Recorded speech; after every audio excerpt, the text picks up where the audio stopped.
All right, welcome to World Famous Foods with Mr. Nez and Mr. Oz, live on remote here in Cape Town. We're gonna do a quick beef stew. What you see here is about 1.5 pounds of the cheapest type of beef I could find, so a chunk, some beef stew mix.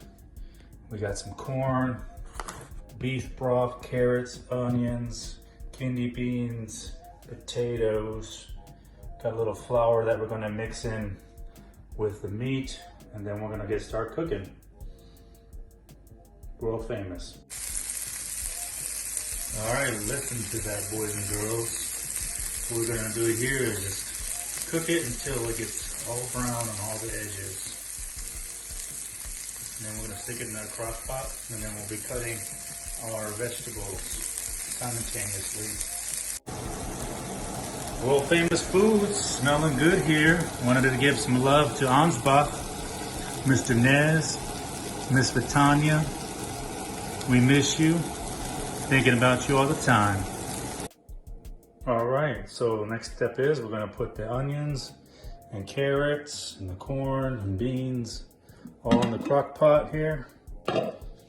We're gonna hold off on the potatoes until a little later. Trying to avoid that it doesn't get too soft, the potatoes. So like you see, we're just adding everything in, nice and easy. Just dumping everything in here.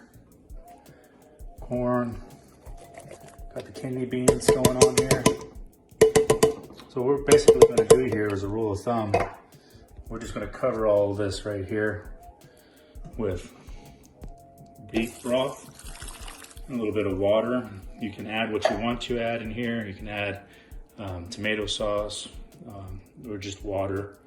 We're also going to add a package that we got in here with some seasoning for the beef stew, and that is. All right, so there you have it. We got the crock pot on low for 8 hours, or you can put the crock pot on high for 4 hours. I liked 8 hours on low.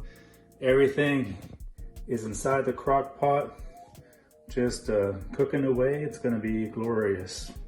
World famous foods. And here we go, world famous beef stew. Easy to make, delicious to eat. World famous.